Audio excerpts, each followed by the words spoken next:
Hello বন্ধুরা, date two লাভের episode 14 কে নিয়ে ফিরে এলাম। এই ড্রামার বাকি ভিডিওগুলোর লিঙ্ক তোমরা ডেসক্রিপশন বক্সে পেয়ে যাবে। আর আমার এক্সপ্লেনেশন ভালো লাগে চ্যানেলটিকে সাবস্ক্রাইব করে লাইক কমেন্ট শেয়ার করে দিও। তো চলো শুরু করে নিই। গল্পের শুরুতেই আমরা এখানে দেখতে পাচ্ছি যে একটা অদ্ভুত ঘটনা, যেখানে শুরু হচ্ছে গ্রামের দৃশ্য দিয়ে। এখানে দেখছি উনবক অদ্ভুতভাবে হাঁটছে। আসলে ওকে হংডো এখানে মডেলিং করা শেখাচ্ছে, বলছে যে কিভাবে হাঁটতে হয়। উনবক একটু অদ্ভুতভাবেই হাঁটাচলা করতে থাকে। তো হংডো বলে, তুমি গ্রামের প্রধান হতে যাচ্ছ, তুমি নর্মালি একজন নোবেলম্যান হিসাবে হাঁটো, এত বেশি ওভার অ্যাক্টিং করার কোনো দরকার নেই। তারপর উনবক নিজেকে যথাসাধ্য রেডি করার চেষ্টা করে। উনবক বলে, আমি কি আদৌ পারবো ওখানে মডেল হিসেবে কাজ করতে? তারপর হংডো দেখাতে যায়, আর দেখাতে গিয়ে ওর পাটা মচকে যায়। এরপর গ্রামের অন্যান্য মহিলারা আশেপাশেই দেখছিল, তারা এসে হাসাহাসি করে বলে যে, তুমি কি তাহলে সেই মেয়ে যার সাথে এখানে আমাদের ইয়াং মাস্টার প্রেম করে? তো তোমরা বিয়ে করে নাও, আর শীঘ্রই তোমাদের অনেক বাচ্চা কাচ্চাও হোক। এই বাচ্চা কাচ্চার কথা শুনে হংডো ইমাজিন করে নেয় যে ওদের সত্যি সত্যি অনেক বাচ্চা কাচ্চা হয়েছে। এরপর উনবক অস্বস্তি ফিল করে বলে, এই বিষয়টা নিয়ে পরে আলোচনা করা যাবে। এর পরের সিনে আমরা এখানে ওদের বাড়িতে দেখতে পাই, যেখানে হংডোকে কাঁধে তুলে নিয়ে উনবক ওর বাড়ি নিয়ে যাচ্ছিল।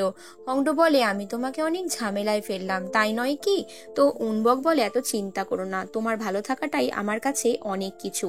তখন যখন হংডো জিজ্ঞেস করে যে, আচ্ছা আমি যদি অনেক দূরে চলে যাই তুমি তাহলে তখন কি করবে? উনবক বলে, আমি তোমাকে আমার হৃদয় দিয়ে ফেলেছি, তাই তুমি যেখানে যাবে তোমার সঙ্গে সঙ্গে আমিও থাকবো। এদিকে ইবককে দেখি, ইবক ওই কিচেনটার ব্যাপারে ভাবছে যে কি করে এখানে এই কাজটা জুনহো করতে পারলো। জুনোকে যখন অন্য জেলে ট্রান্সফার করা হচ্ছিল তখন একজন লোক চাকু হাতে ওর কামরা থেকে যায়, আর জুনো সেটা দেখে ভয় পেয়ে যায়। ইবক এবার ওই স্থানে চলে আসার পর ওই লোকটা ওকে মারতে পারে না। এবার জুনহোর মনের মধ্যে একটা ভয় চলতে থাকে যে ওকে সত্যি সত্যি যদি খুন করে ফেলা হয়, তো সেরকমই একটা লোক ওকে খুন করতে পাঠিয়েছিল। এদিকে ক্যামিলি জাংরা রেডি হচ্ছে ফ্যাশন শোটার জন্য। সেই শোতে ক্যামিলি জাং গ্রামের অন্যান্য মহিলাদেরও হেল্প চায়। তারা বলে যে চলো আমরা তোমাকে হেল্প করি। এদিকে হংডো লিস্ট তৈরি করছে যে কে কিরকম ড্রেস পরবে আর কোথায় এই শোটা আয়োজিত হবে। ওখানে উনবকও চলে আসে, উনবক এখানে প্র্যাকটিস করার জন্য রেডি হয়। এদিকে ক্যামিলি জাংকে দেখি গ্রামের মহিলারা সকলে মিলে নিয়ে ফিস্ট করছে, ওকে অনেক খাবার দাবার দিচ্ছে। সেখানে হংডো গেলে হংডোকেও অনেক খাবার দাবার দেয়। ক্যামিলি জাংকে বলে, আপনি অনেক রোগা, আমাদের মতন খেয়ে দিয়ে মোটা হয়ে যান, আর ইয়াং মাস্টারের তো শীঘ্রই বিয়ে হবেই। তার পরের সিনে আমরা এখানে একটা ঘটনা দেখতে পাই, যেখানে দেখি যে এখানে ওর বাবা, মানে এখানে উনবকের বাবা খুব ভালো একজন মানুষ ছিল। আর এখানে গ্রামের ভালো মন্দের কথা উনি সবসময় ভাবতেন। গ্রামে প্রথম উনি স্ট্রিট লাইট নিয়ে এসেছিলেন, যার জন্য গ্রামের লোকেরা ওর বাবার সুনাম করতে থাকে। বলে যে ওর বাবা চলে যাওয়ার পর থেকে গ্রামের উন্নতি থেমে গেছে। এই কথাটা উনবকের খুব বুকে লাগে। ও তখন মনে মনে ভাবে যে আমার বাবার সিদ্ধান্তই আমি মেনে চলবো। তখন এটা নিয়ে হংডোর সাথে আলোচনা করতে থাকে। হংডোকে বলে, তুমি জানো আমার বাবা গ্রামের মানুষদের জন্য একটু আলাদা চিন্তা ভাবনা করতেন।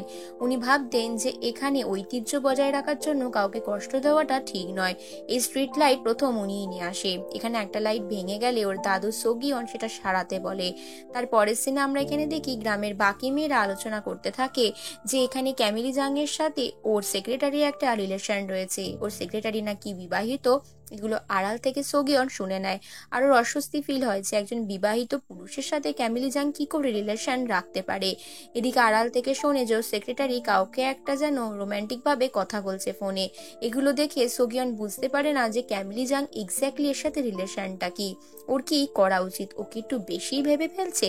ক্যামিলি জাং ওর জন্য একটা সুন্দর খাবার কিনে আনলেও প্রথমে ওটা নিতে চায় না। তারপর অস্বস্তি ফিল করে সোগিয়ন ক্যামিলি জাংকে জিজ্ঞেস করেই ফেলে, বলে যে আমাকে একটা কথার উত্তর দেবে, তোমার সেক্রেটারির ফ্যামিলির ব্যাপারে তুমি কি জানো, আর তোমার কে হয়? ক্যামিলি জাং বলে, ও আমার খুব ভালো বন্ধু হয়। সোগিয়ন বলে, কিভাবে সম্ভব, একটা ছেলে একটা মেয়ে কি করে বন্ধু হতে পারে? এটা শোনার পর ক্যামিলি জাং বলে, কেন তুমি কি জেলাস ফিল করছো? আমাকে নিয়ে এত ভাবছই বা কেন? সোগিয়ন বলে, সেরকম কিছুই নয়, আমাকে বিষয়টা অবাক করলো তাই জিজ্ঞেস করছি। তার পরের সিনে আমরা গ্রামের একজন গার্ডকে দেখি, যে তার নাতিকে অনেক বকাঝকা করে, কারণ সে সৈনিক পরিবার থেকে ছিল, তাই তাকে মারামারি শিখতে বলা হয়। তো এটা দেখে এখানে উনবকে ছোটবেলার কথা মনে পড়ে যায়। ছেলেবেলায় ও ছবি আঁকতো বলে ওকে ওর দাদু প্রচুর মারতো, আর এই বাচ্চাটাকেও সেভাবেই মারা হচ্ছে। উনবক এবার বাচ্চাটাকে বলে, তুমি আমার ছবি এঁকে আনবে, আমি তোমায় বললাম, তোমাকে কেউ আর বকবে না। তার পরের সিনে এখানে হংডোর সাথে উনবক এই বিষয়ে আলোচনা করে, বলে তুমি একজন গ্রেট টিচার, আমি চাই তোমার কাছ থেকে ভালো মতন শিক্ষা নিতে। এরপর উনবক খুব ভালোভাবে মডেলিং করে, যেভাবে ঠিক হংডো ওকে দেখিয়ে দেয়। হংডো বলে, তুমি চিন্তা করো না, আমি তো পাশে আছি। এরপর উনবক অদ্ভুত ভাবে ডান্স করে। হংডো বলে, এগুলো তুমি কোত্থেকে শিখলে? হংডো বলে, এগুলো আমি টিভিতে দেখেছি। হংডো তখন বলে যে এগুলো নিয়ে তো বাড়াবাড়ি করার কিছু নেই, তুমি নর্মাল ক্যাজুয়ালি হাঁটো, সেরকমটা তুমি থাকতে গ্রামে থাকতে হাঁটতে।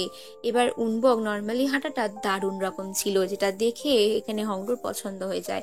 উনবকের পর বলে যে পপস্টার, পুলিশ অফিসার সকলেই একটা বিভিন্ন প্রফেশন আছে, তোমার জন্য কি আমি অ্যাপ্রিসিয়েট, আর আমাদের গ্রামের ছেলে মেয়েদেরকেও আমি সেই সুযোগ করে দিতে চাই, যেন আমার মতন লড়াই তাদেরকে করতে না হয়। এরপর ও দাদুর সাথে কথা বলে জানায় যে ও গ্রামে বাইরে থেকে টিচার আনতে চায়, যাতে গ্রামের ছেলে মেয়েদের শিক্ষা আরো ভালোভাবে হয়। হংডোর সাথে প্রথমে এটা আলোচনা করেছিল, হংডোকেও সবটা বলে। ওর দাদু সোগিয়ন মানা করে না। এর পরের সিনে আমরা এখানে দেখতে পাই জোডাইকের কাছ থেকে খাবারের থালাটা চিলবক নিয়ে নেয়। চিলবক নিয়ে এখানে গেস্ট রুমে খাবারগুলো নিয়ে যায়, যেখানে বিভিন্ন গেস্টরা আলোচনা করছিল। সেখানে গিয়ে ওদের সকলের জন্য স্যুপ দিয়ে আসে। এখানে কালচারাল ডিরেক্টর জিজ্ঞেস করলে বলে যে ও এখানকার একজন পরিচিত লোক। ওখানে হঠাৎ করেই হংডো চলে আসে, হংডোর জন্য এক্সট্রা একটা স্যুপও নিজের হাতে নিয়ে এসেছিল। হংডোর পর বাইরে এসে বাবাকে জিজ্ঞেস করে, তুমি এক্স্যাক্টলি কি করতে চাইছো? ওর বাবা চিলবক বলে যে আমি তোর খেয়াল রাখতে চাই, জানি তোর আমার উপর অনেক অভিমান। হংডো সত্যিই চলে যায়। হংডোর কথা শুনে এখানে মনে মনে খারাপ লাগে, হংডো দূর থেকে সবটা দেখছিল। তাই পরের সিনে জোডাইককে দেখি সে প্রচুর কান্না করতে থাকে। এখানে চিলবকের কাছে মনের দুঃখের কথা খুলে বলে, আমি আমার ছেলেকে দেখতে চাই, আমি জাস্ট একবার দেখতে চাই যে ও কেমন আছে, কেমন রয়েছে।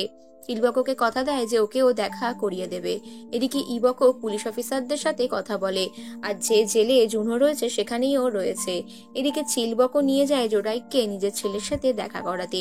এদিকে জুনহো মৃত্যু ভয়ে সিটিয়ে রয়েছে, কারণ ওকে আবারও খুন করার চেষ্টা হতে পারে।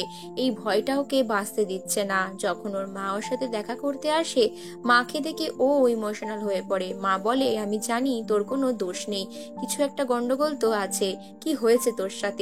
বেশি কথা এখানে বলবার সুযোগ জুনোকে দেওয়া হয় না। জুনো এরপর মাকে শুধু বলে যায় যে তুমি একবার শুধুমাত্র ইয়ং মাস্টারকে বলো।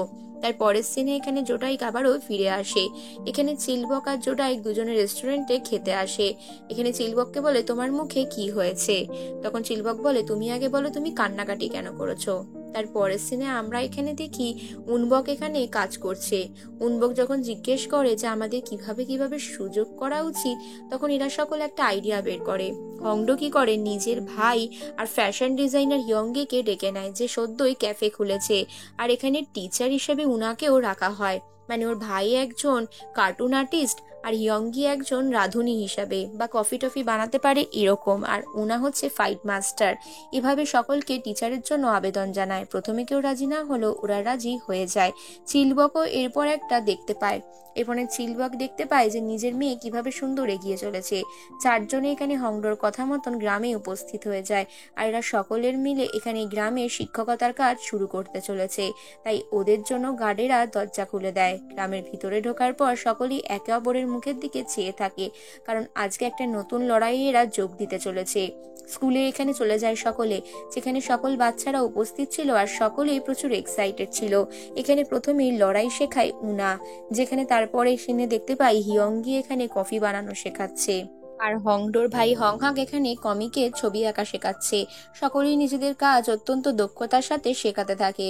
গ্রামের সকল ছেলেমেয়েরাই খুব সুন্দর কাজ করে, কিন্তু হিয়ংগি এখানে হার্ট শেপ বানাতে পারে না, কফির ওপরের ডিজাইনটা পারফেক্টলি হয় না, যেটা নিয়ে সকলে হাসাহাসি করে। তারপরের সিনে আমরা এখানে চিলবককে দেখি যে নিজের ছেলেকে হংহাককে দূর থেকে দেখছে। তারপরের সিনে একটা ছোট্ট নাটকের আয়োজনও করা হয়। সেই নাটকের মধ্যে হংডো, উনবক এরা দুজনে মেইনলি পার্টিসিপেট করে। খুব মজার একটা ছোট্ট নাটক চলতে থাকে, যেটা দেখেও গ্রামের সকলে প্রচুর আনন্দ পায়। আর এখানে দেখানো হয় কিভাবে অন্যায়ের প্রতিবাদ করা উচিত, কি করে সত্যের পথে চলা উচিত, নিজের ট্র্যাডিশনকে বজায় রেখেই। এই সুন্দর বার্তার মাধ্যমে নাটকটা শেষ হয়। এখানে গ্রামের লোকেদেরকে সকলেরা প্রত্যেকে আনন্দ দিতে পেরে প্রত্যেকে খুশি থাকে। পরের দিন স্কুলে গেলে এখানে সকলে উনবককে সারপ্রাইজ দেয়, ওকে অনেক সম্মান প্রদর্শন করা হয়, যেটা দেখে ওর মনটা আনন্দে ভরে ওঠে।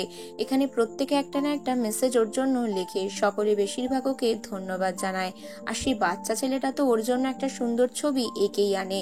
বাচ্চাটাকে বলে, ছবিটা খুব সুন্দর হয়েছে, তুমি আমার ছবি এঁকেছো, আমি অনেক খুশি হয়েছি। তারপরে ক্লাসে সবাই হাততালি দিতে থাকে। আর সেদিনের মতন এখানে শিক্ষকতা শেষ হয়। সকলে আবার নিজের বাড়ি ফিরে যায়, হয়তো আবারও পরে আসবে। এভাবে গ্রামে সকলকে শিক্ষা প্রদান করে সকলেই অনেক খুশি ছিল। এদিকে দূর থেকে আমরা চিলবককে দেখি, ও নিজের ছেলেকে দেখে ইমোশনাল হয়ে জড়িয়ে ধরে। আর এখানে হংহাকও নিজের বাবাকে জড়িয়ে ধরে কাঁদতে থাকে। তার পরের সিনে দেখি হংডো আর উনবক দুজনকে গুড নাইট বলে নিজেদের রুমে ঘুমোতে যাচ্ছে। হংহাক যখন নিজের রুমে চলে আসে আর হংডো যখন নিজের রুমে বাই বলে আসে, তখন ওর পরের দিনের কথা মনে পড়ে যায় যে উনবকের জন্য এই গ্রামে থাকাটা অনেক ইম্পর্টেন্ট। উনবক ওর সাথে যেখানে খুশি যেতে রাজি, কারণ উনবক ওকে মন থেকে ভালোবাসে। কিন্তু ওর কি উচিত এই গ্রাম থেকে উনবককে সরিয়ে নিয়ে যাওয়া? তার পরের সিনে এখানে আমরা দেখি উনবকের সাথে জোড়াই দেখা করতে আসে। ও বলে যে ও এখানে জুনোর সাথে দেখা করেছে আর জুনোর একটা দরকার রয়েছে উনবকের সাথে। উনবক যেন পরের দিনে এখানে জুনোর সাথে দেখা করে। এবার উনবক চিন্তা করতে করতে চিঠি লিখে হংডোকে জানিয়ে যায় যে আমি জুনোর সাথে দেখা করতে যাচ্ছি, পরে এসে কথা হবে। এবারও জুনোর সাথে থানায় দেখা করতে চলে যায়, সেখানে পুলিশ স্টেশনে জুনোকে খবর দেওয়া হয় আর জুনোকে একজন পুলিশ আনতেও যায়। এদিকে এখানে উনবক অপেক্ষা করছে, আর ঠিক তখনই ওকে চাকু ঢুকিয়ে খুন করে দেওয়া হয় আর জুনোর অবস্থা খুবই খারাপ হয়ে যায়। উনবক এখানে কিছু জানা বা ধরে ফেলার আগেই ওর অবস্থা ক্রিটিক্যাল হয়, ওকে হাসপাতালে ভর্তি করা হয়। ইবক সেটা দেখে প্রচন্ড ভয় পেয়ে যায়, সঙ্গে সঙ্গে উনবককে খবরটা জানায়। ইবক তো ভয়ে নার্ভাস হয়ে যায়, কারণ এটাও কখনোই চাইনি। উনবক এই খবরটা পাওয়া মাত্রই ওখানে ছুটে আসে, আর বিষয়টা চারিদিকে ছড়িয়ে পড়তে বেশি সময় লাগে না। হংডো এই নিউজটা এখানে অনলাইনে পড়ে প্রচন্ড চিন্তায় পড়ে যায় আর ইবকের সাথে ফোনে কথা বলে। এদিকে হাসপাতাল থেকে খবর আসে যে জুনোর অবস্থা ভালো না, ওর হার্টবিট খুঁজে পাওয়া যাচ্ছে না। এরকমটা কেউই চায়নি, আর এরই মাধ্যমে এই পর্ব শেষ হয়।